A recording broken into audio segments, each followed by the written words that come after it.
Tales of Herding Gods Episode 78. In the previous episode, Qin Mu and his companions found themselves trapped in a dense, unnatural black fog that turned daytime into an eerie twilight.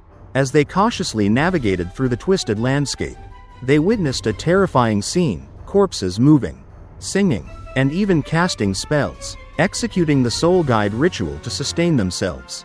It became clear that the Nine Spectres sect and remnants of the corpse immortal cult had risen, controlling the dead to hunt anyone who dared escape. Qin Mu realized the situation was far worse than expected. On Deer Mountain, he discovered an even more dangerous plot: 13 skilled Daoists performing the ghost-transferring god dispatching runes command, attempting to summon a powerful devil god.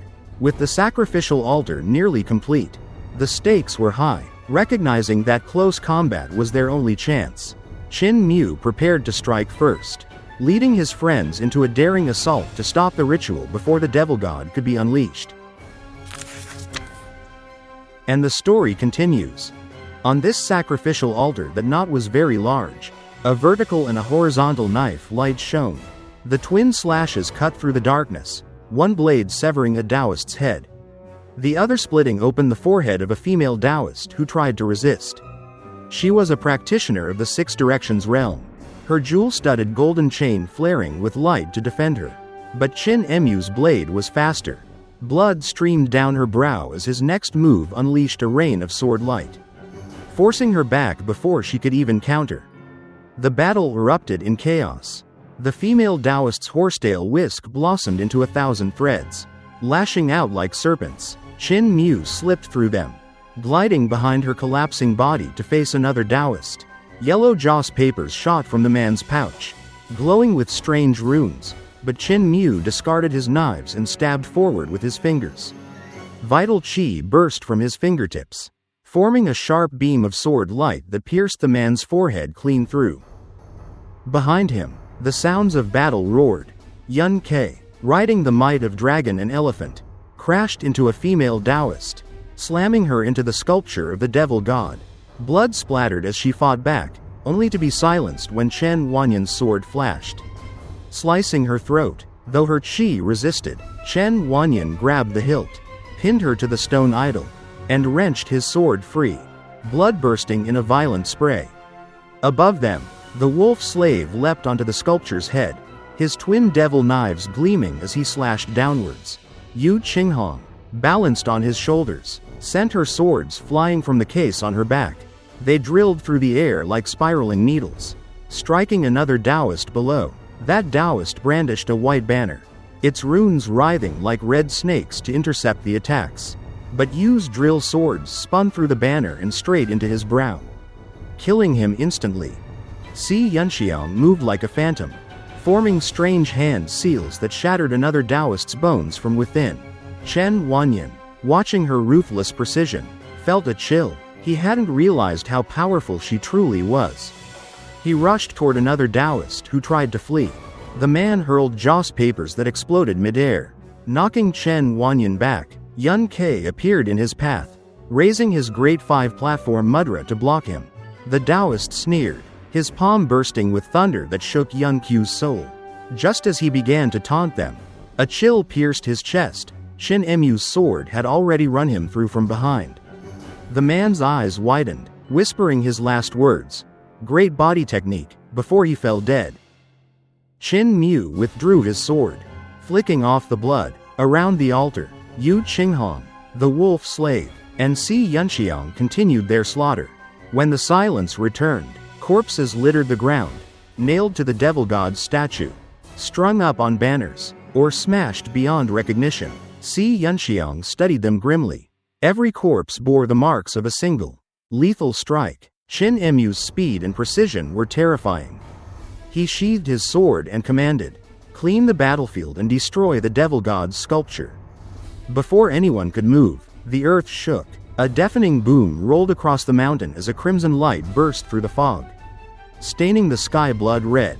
A surge of power tore open the air, bolts of lightning exploded as space itself twisted from the pressure. Then, from within the light, an enormous shadow rose.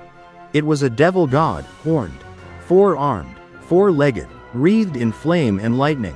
Though it was only a summoned form, its presence dwarfed Deer Mountain itself.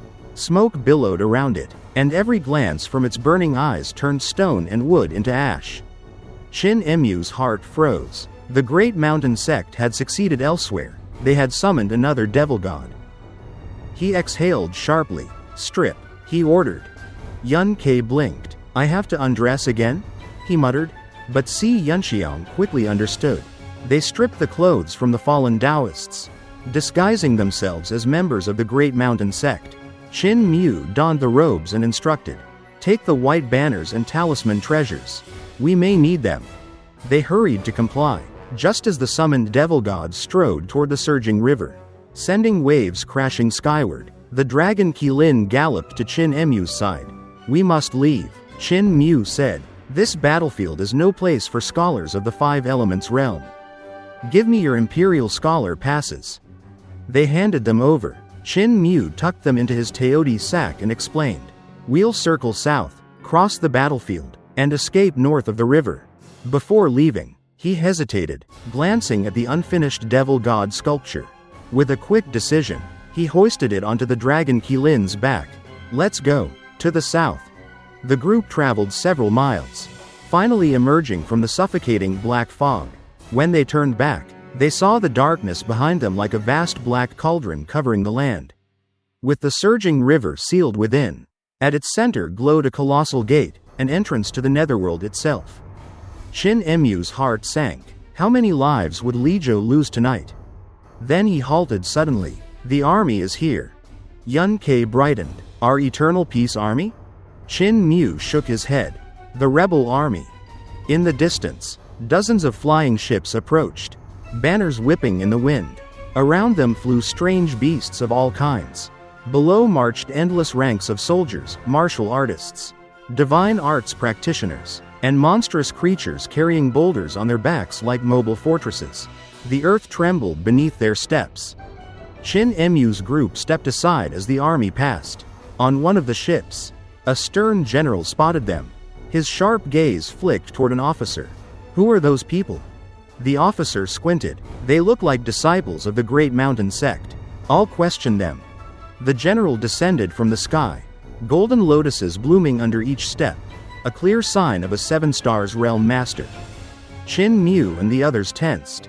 One wrong move, and this man could erase them. The officer's eyes fell on the devil god sculpture strapped to the dragon Qilin. "Disciples of great mountain sect," he said coldly, "you fled the battlefield. That is punishable by death." Qin Mu bowed deeply, his tone neither humble nor arrogant.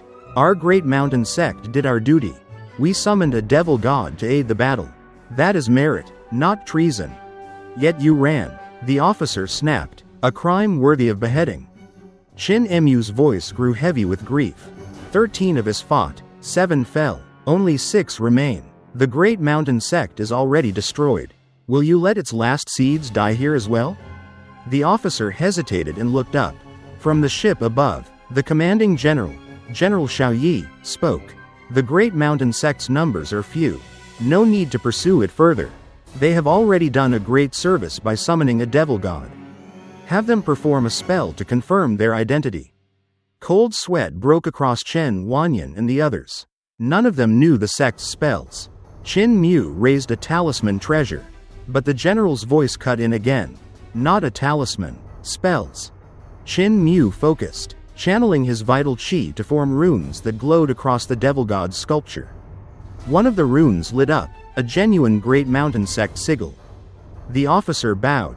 "General Xiaoyi, it is indeed the ghost transferring god dispatching runes command." General Xiaoyi nodded. "Let them go. Move the army. Attack Li Zhou." Then, as they turned to leave, his eyes lingered on Qin Mu. A smile crept across his lips.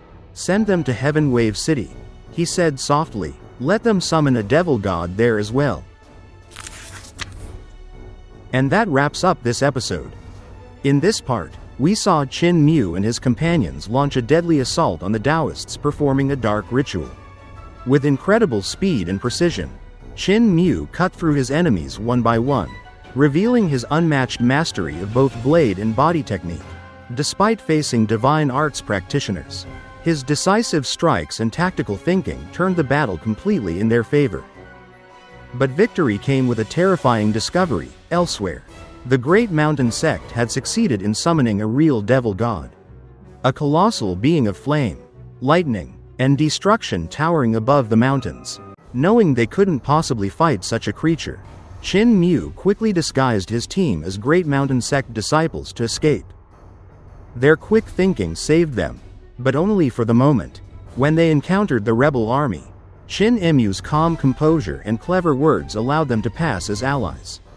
Yet, fate played another cruel hand. General Xiaoyi, intrigued by their skill, ordered them to travel to Heaven Wave City and summon another devil god there. This episode revealed not only Qin Mu's strategic brilliance and composure under pressure but also the growing chaos of the world he's trapped in. A place where mortals dare to summon devils. And survival depends on wit as much as strength. If you enjoyed this episode or found it interesting, don't forget to like the video and subscribe to the channel to get the latest updates on Qin Mu's journey. Thank you for watching, and see you again in the next episode.